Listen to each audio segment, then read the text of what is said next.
I went through some major cognitive dissonance in the last 4 years. I will go so far as to say it has affected every relationship that I have. Maybe not necessarily my business relationships, but even they have been affected to some extent. Why? Because it's affected me.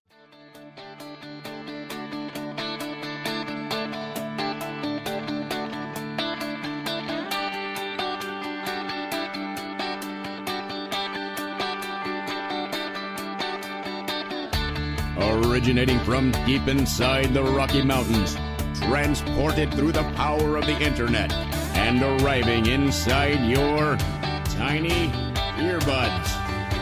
It's the Appraiser Coach Podcast, helping appraisers increase their efficiency, quality, and make more money. Here's the guy who makes it his life's mission to create value for real estate appraisers nationwide. Your host and the Appraiser Coach, Dustin Harris. Hello and welcome to the program, Dustin Harris. I'm going to get personal with you today. Yeah, I'm actually going to, I'm not going to dive into the nitty-gritty details, but I'm going to share with you, as a generality, an experience that I've had over the last couple of years that have affected me dramatically. And I do this with you because two reasons. Number one, I consider you my friends. Listeners, I appreciate your loyalty in listening to this program week after week. And I trust that you will keep this information responsibly. Number two, I think that it has everything to do with where we are as appraisers, where we are in this profession that we call valuation. You're not going to think that at first, okay? I'm going to dive into a psychological term here in a few minutes, and probably the first half of this program, you're going to be like, Dustin, what the hell? I tune into this program to hear about appraisal-related stuff, right?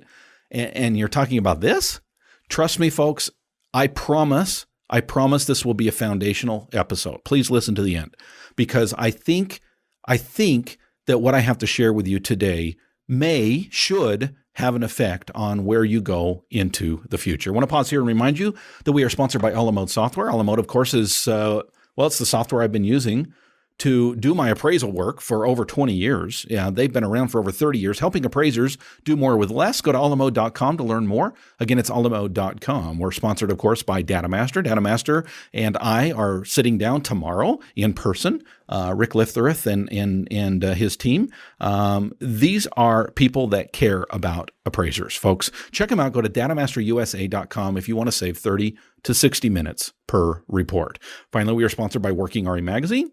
Working RE, of course, is the magazine that I use a lot of the information that we're going to be talking about today comes from Working RE Magazine. They are the ones that keep me abreast of what's happening in the appraisal world and the changes that are happening.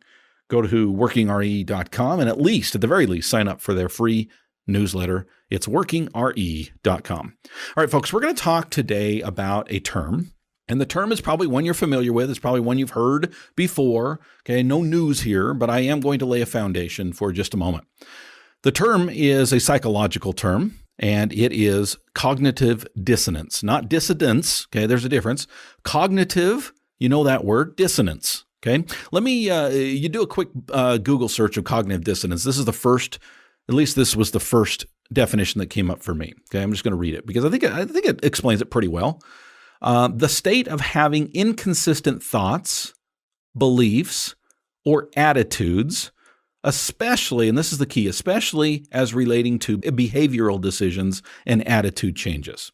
Okay, one more time. The state of having inconsistent thoughts, beliefs, or attitudes, especially as relating to behavioral decisions and attitude changes. Okay, in the field of psychology, cognitive dissonance is the mental discomfort experienced by a person who simultaneously has or holds two or more contradictory beliefs. Okay? All right, that's the foundation. What is it? It's something we experience all the time, just as human beings. You have a belief. You especially start to behave around that belief. And then you find information that is different than what you believed previously. Now you have a decision to make. Okay, you can put your head in the sand and ignore the information. That is a choice. You can study a little bit more, make sure you truly understand the information, okay? You can maybe put it aside and say, okay, well, I believe it, but I'm not going to change my behavior. By the way, psychologists would say that's a very, very difficult place to live in. Or you can change your behavior. Now, in some minor ways, okay, it's not a big deal. Cognitive dissonance happens every day in minor ways all the time. Okay, let me give you an example off the top of my head. I haven't even thought through this one, but let's say you are a single man and you live till you're 30 before you get married, and during that time you establish habits that are based on beliefs. You believe that, don't laugh, but you believe that rolling the toilet paper from the top is the way to go. That's the way the designs on the toilet paper roll are. That's the way you best utilize the toilet paper. And let's say you have a conversation with your future spouse before you get married, and he or she says, I agree. I think that the toilet paper needs to be rolled from the top, and that's my belief system as well. Okay, great. One thing out of the way that we don't have to get used to, right? So you get married, and within a couple of weeks, you realize that this person either doesn't believe what they said they believed, or you misunderstood, or they don't act in accordance with their beliefs because they're continually putting that toilet paper on upside down, right? Okay, you've got some cognitive dissonance now. Somewhat, okay? I know this is a stretch. Again, this is off the top of my head, but you've got a behavior centered around a belief. Now you have a choice. You can ignore it. You can act on it. You can maybe study a little bit more and maybe change your mind, or you can act on the information that you have. There's a lot of choices here, okay? Now, with something as minor as toilet paper, obviously, you don't have to make some major life changes here. When we talk about cognitive dissonance, we're usually talking about major shifts in your behavior, in your belief system, which affect your behavior. Okay. And I'm talking, let's put an emphasis on the word major. Okay. Some major changes, some major things go on that allow you or push you to have two belief systems that cannot be true. Okay. So I'll give you an example in my life. I grew up believing that evolution, Darwinism, was not only wrong, but sinister, evil, if you will. Okay. I grew up believing that the scientists were wrong, that religious leaders were right, and evolution was from the devil. Okay. Now, some of you may hold that belief. That's fine. I spent most of my life believing that. And it wasn't until I got into college and started to really study the information that I realized that there is some substance there. Okay. At the very least, I'm trying to tread lightly here. Okay. It allowed me or pushed me to study more because I'm a truth seeker. I continued to push, and there came a point when I had this issue of, okay, I grew up with one set of beliefs. Now I have a different set of beliefs, and they don't fit together. They don't work. You can't have them both. You can't justify both of them. One of them is wrong and one of them is right, and now I have to make a decision. And that was, I wouldn't say major, but it affected me. Okay, it affected me in the way that I look at the world, and in the way that I look at my fellow human beings, and the way that I look at my belief system. And so there was some cognitive dissonance happening. Okay, again, this is mental discomfort experienced by a person who simultaneously holds two or more contradictory beliefs. In other words, I've got this one belief that I grew up with. Now I've got this other belief, and they don't fit together. Okay, I've got to make a decision at this point. I can put my head in the sand. I can ignore the new information. I can take the new information in and not change my behavior, or I can verify the new information and make a change. And sometimes those changes are pretty major. Okay, that's just one example. People go through cognitive dissonance all the time. Trust me, when you go through a divorce, okay, when I say trust me, don't trust me because I've gone through a divorce. I have not been happily married for 24 years? 23, going on to almost 24. But I have had friends go through this, and trust me, you go through some major cognitive dissonance when you go through a divorce. People go through cognitive dissonance when they change their belief system regarding religion. Maybe you grew up in a certain belief system, and similar to the evolution thing that I shared with you earlier, you might have a switch, you might have a change in your belief system regarding religion, regarding God, him or herself, right? Maybe you grew up with a certain aspect, a certain belief system that affected dramatically your behavior. And maybe you find information that changes that belief system. What do you do? What do you do at that point? That's a pretty major thing. And the more dogmatic the religion that you grew up with, the harder that change can be. Political systems. I grew up, I'm not going to tell you which one, but I grew up strongly entrenched, indoctrinated, if you will, in a particular political party. Okay. Not only did we talk about it daily around my family dinner table, but we were heavily involved in campaigning. My father ran for office. We were often at election parties and caucuses and you name it. Okay. And I was taught growing up that we were right and they were wrong. Well, I grew up and I realized that there's a lot of truth on both sides, frankly. And that was a hard thing for me. Okay. Now, did I completely switch political parties? No. I did change my political affiliation. Okay. But it wasn't from Democrat to Republican or from Republican to Democrat. Okay. But I'll tell you, even that slight change caused some pretty major cognitive dissonance. And I know it sounds silly. Well, Dustin, it's just a political party, right? Not in my home.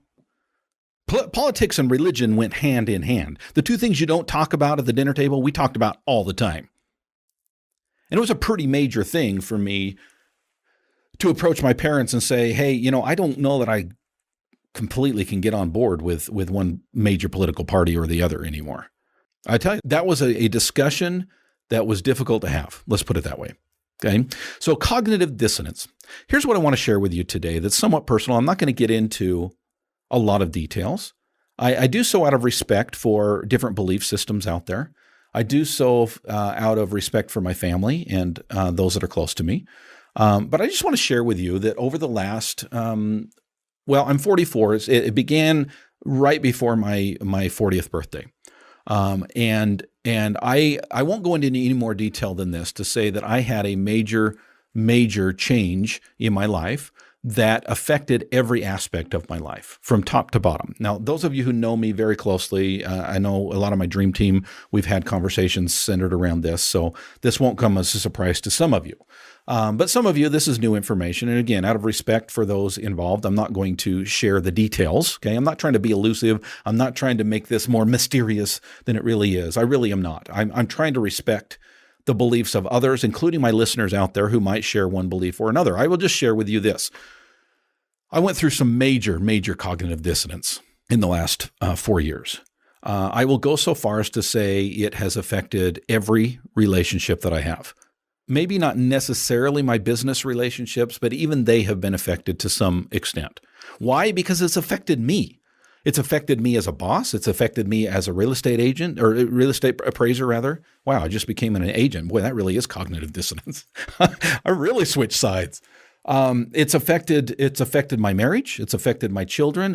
And when I say children, I'm not talking about children as one relationship. I'm talking about my relationship with my daughter, my oldest son, my middle son, and my youngest son. Okay, all 4 children. It has affected. It has affected my behavior on a very major level. It's affected the way I see the world. It's affected my relationship with strangers on the street and the way that I treat them. It's affected everything, and it has turned my life upside down. I will go so far, and hopefully I'm not getting too graphic here. I will go so far as to say it was such a major change in my life that I had some major depression. We've gone through some marriage counseling. I've gone through some personal counseling. I have had to really relook at the world as I knew it. Okay, I'll share with you that much. And some of you can probably decipher what I'm talking about. And I'm an open person. If you want to reach out to me, I would probably share with you on a personal, private level. I just don't want to do so here on a more public forum. Okay. I'm a pretty open person. I'm just trying to be respectful of those of you who are listening. Okay. I will just state it as it has been a major, major cause of behavioral change in me, relationship change in me, personal change in me, and I would say growth. Okay, I would use the word growth in me, but it's not been easy. It's been the refiner's fire. Well, they often say that you've got to go through that fire to get to where you need to be as a person. I wouldn't wish this on anybody. I'm not reaching out to you for sympathy. I'm sharing. By the way, I'm in a much, much healthier place now. Let's put it that way. Okay, it's been a challenge to say it very simply. And I've learned about this cognitive dissonance thing, and I've learned a lot about cognitive dissonance. And when major change comes into your life, what is it that you do with that change? And it is very interesting, the social science out there on what different people and different personality types do with change that comes into their life, specifically when they have new information that comes into their life that's very believable, very credible, but challenges where they have been in the past. And the more it affects your belief system and your behavioral system, and that's really the key, it's one thing to hold a belief, okay? So back to the example that I gave you on evolution. That doesn't really affect my behavior all that much. Maybe a little bit. Maybe it changes the way that I treat people, the way I see people. But it's more of a belief system that was, yes, very ingrained and very cognizant in my mind, and I held it very strongly. And now not so much. Okay, I've had to switch my beliefs because of what I see as science.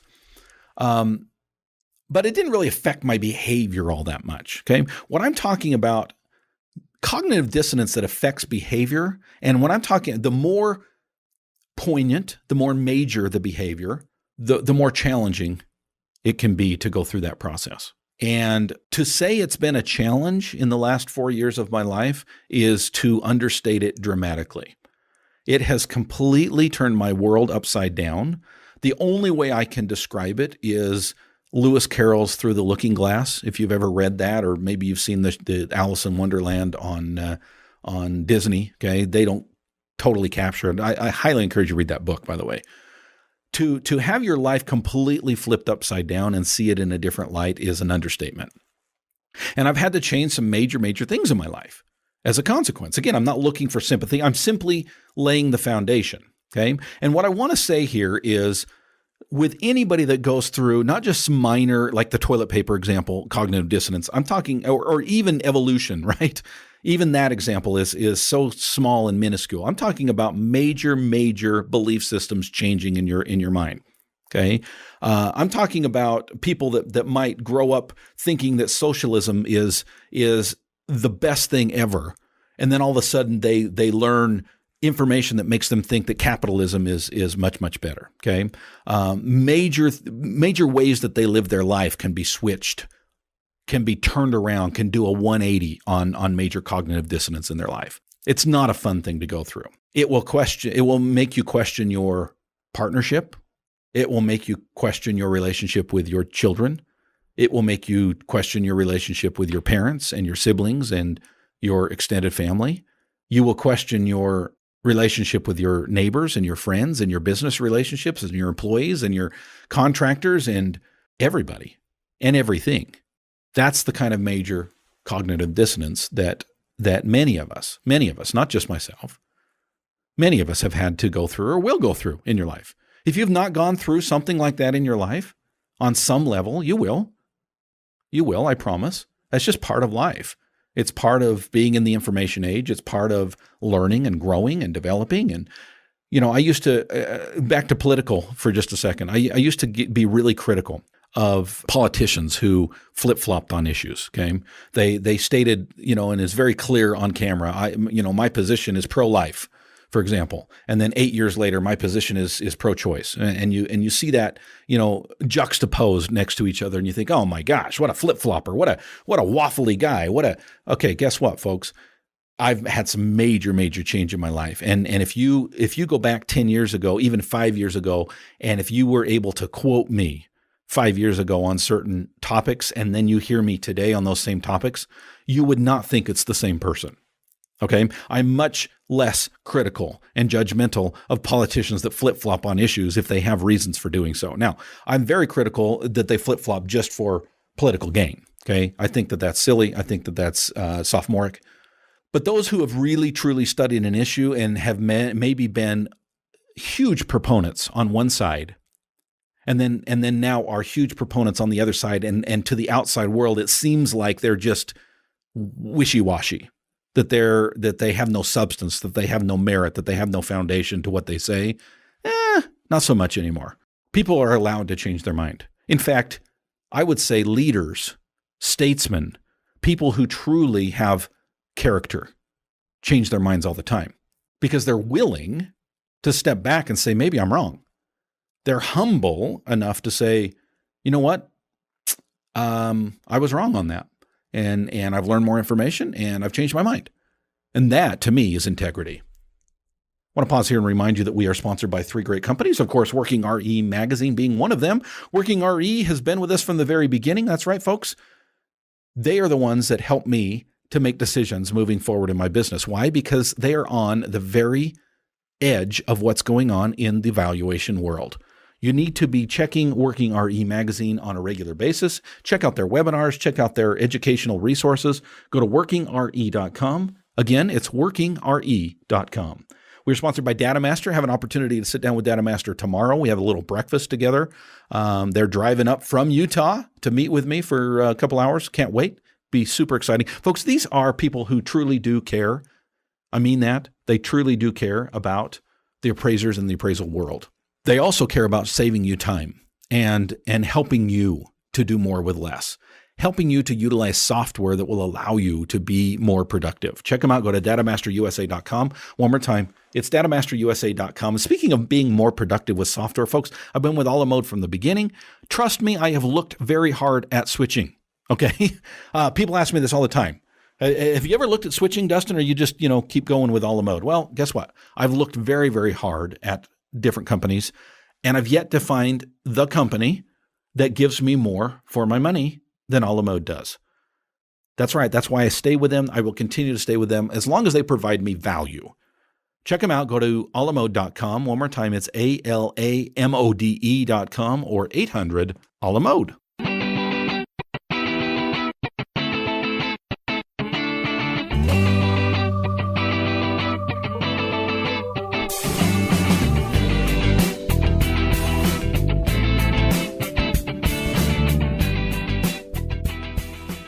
And we are back, folks. We're talking today about a term called cognitive dissonance, but more importantly, we're not just talking about a term here. We're talking about real life. We're talking about when things change dramatically in your life and how do you handle those things? And by the way, everybody handles things differently.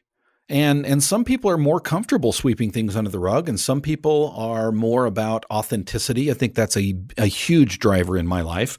That's why I'm so open about a lot of different things. I feel like being authentic and truth-seeking, if you will, if there's any such thing, is super important to me.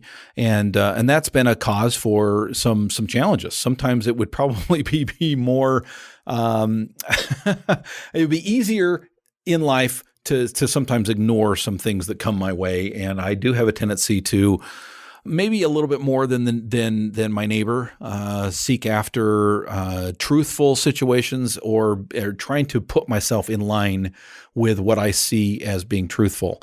That can be seen as a strength, and it can also be a weakness. And it's one of the reasons that my wife and I have challenged each other over the years is she looks at things a little bit different. The world, she's more about prudence, and I'm more about result-oriented things. And she's more about relationships, and I'm probably more about tasks and making sure that they're completed, not just well, but right, if there's, again, any such thing. So where does this put us? I've shared a little bit about my personal journey, and again, didn't get into the nitty-gritty details on purpose, but I've shared with you a little bit of my journey because I think it's important that we as appraisers understand what it is that's happening right now and will continue to happen, in my opinion, in the near future with regard to the valuation profession.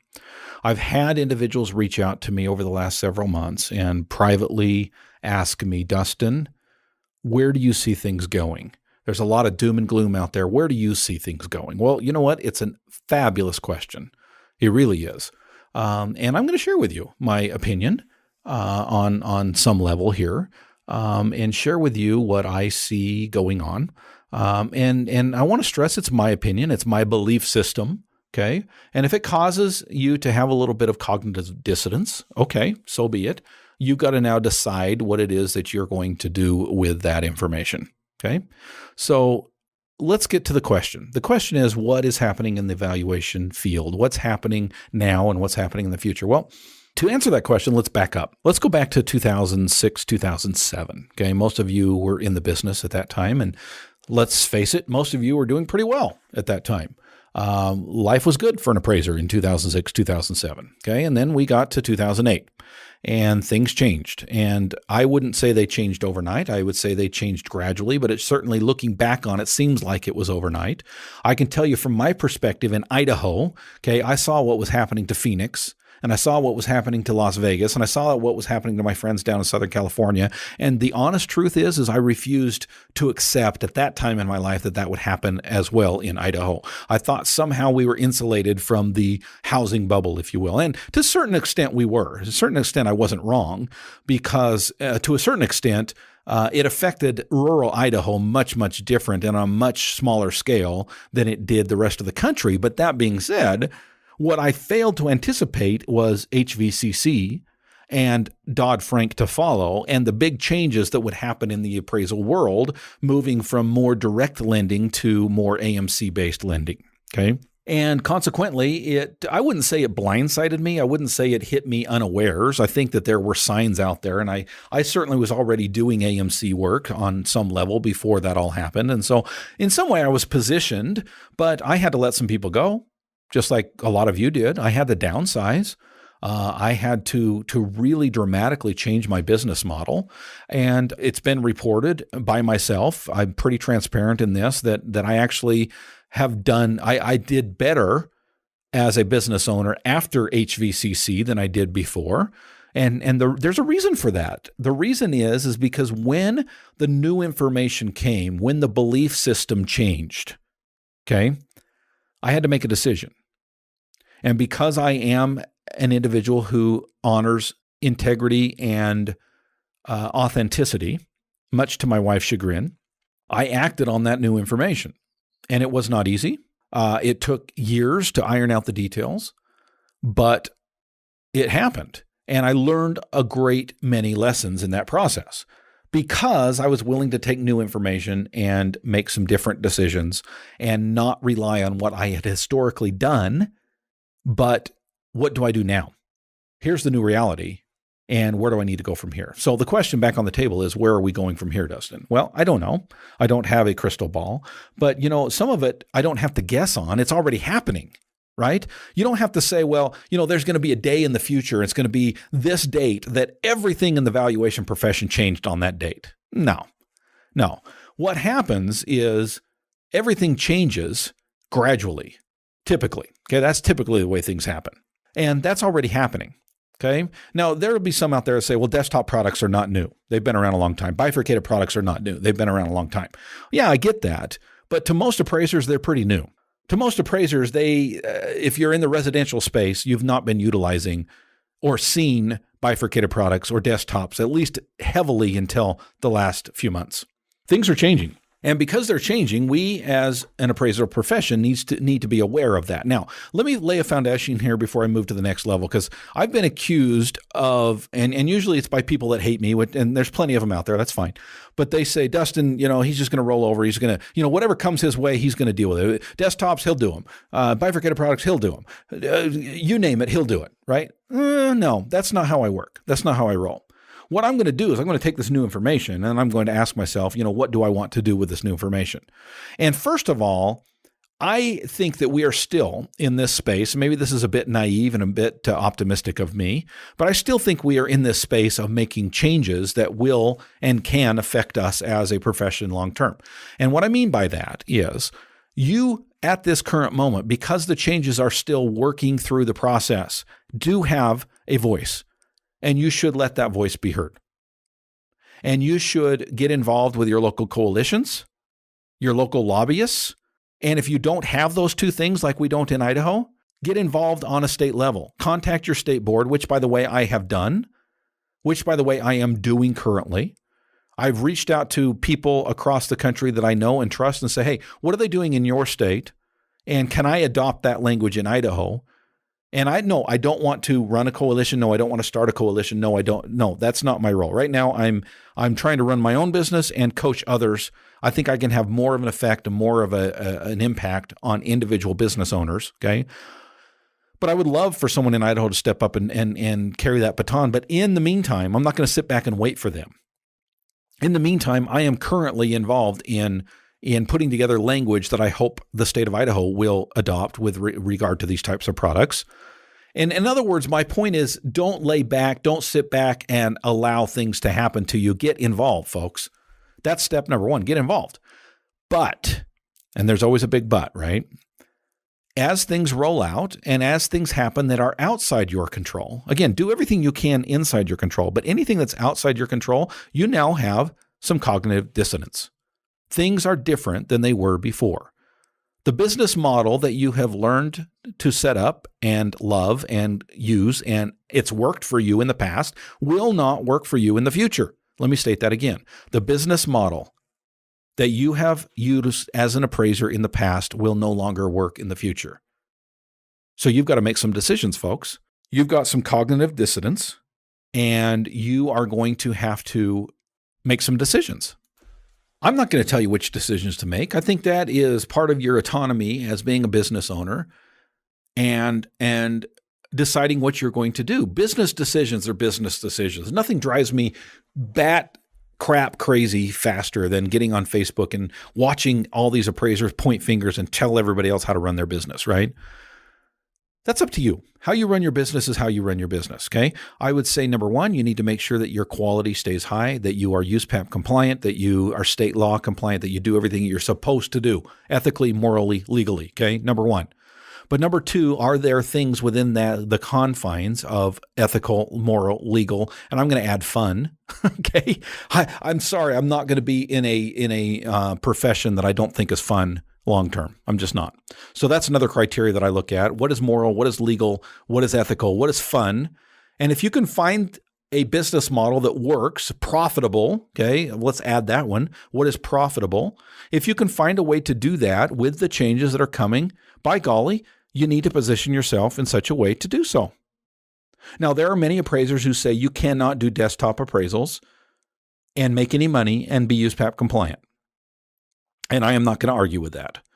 I think that there is a strong argument to be had on that side. I think there's also an argument to be had on the other side. Again, this comes down to a business decision that you need to make. But the reason I started out the podcast the way I did today, talking about cognitive dissonance, is that I think that we are in this space currently, that things are changing. And I think a lot of appraisers are refusing to accept the changes. Now, let me be very, very clear. Do not misunderstand my words. I am not saying that there are many appraisers who are unwilling to change their business model and do desktop appraisals or bifurcated products or anything else. I have many friends on both sides of this issue, and I highly respect both of them for their positions. There are some super smart people out there that will not do desktop appraisals, and there are some super smart people out there that will, okay? This is not an episode trying to push you in one direction or the other. This is simply an episode to bring your attention to what's going on in each of our minds right now, and that is this process of things have changed, things are changing, our belief systems have changed. My question for you is, what do you do with that information? There are probably people that can continue to do what they're doing through retirement and be just fine. There are people that are close enough to the retirement stage that changing their business model is probably not an option right now. Does that mean that Dustin Harris is suggesting that anybody that's, under 50 should? No. Again, my goal today is to simply bring attention to this psychological process that we all go through, no matter if it's appraisal and business related, or if it's our relationships, or if it's our political or our religious, or, any other belief system that we have. Folks, things are changing. They are. And there's a lot of change that I don't like either. There's a lot of things that I don't like to see happening. I would love to stay in my cocoon. I would love to stay in my little nest that I've made for myself and say, you know what? Things are great. It's 2006, it's 2007, it's 2008, 2009, 2010. And you know what? I'm going to keep doing things the way that I used to do them. Well, guess what, folks? Those appraisers are not in business anymore. Okay? And you need to realize that things are changing. Again, don't misunderstand. That doesn't mean I endorse the changes. I think we ought to be working as hard as we can to make our lives as simple, ethical, moral, legal, fun as we can in the future. But to sit back and say that things are not changing, I think is foolish. I think it's short-sighted. I think it will cause you to be in for a world of hurt. My goal today is simply to point out that every one of us throughout our lives goes through this process of cognitive dissonance. And I talk to my fellow appraisers, and I hear a lot of them in this world right now. They realize that things are different than they were before. Things have changed or are changing, as the case may be, and now they've got to make a decision. My goal today is nothing more, nothing less than to bring attention to what's going on. That sometimes the discomfort that you feel is not necessarily that little Jiminy Cricket inside you saying that it's a bad way to go. It may be just that it's a different way to go. And guess what? Different is not comfortable. You may have to get outside your comfort zone and find a way to legally, ethically, morally, find a way to make a living in the future. What does that mean to you? I don't know. I know what it means to me.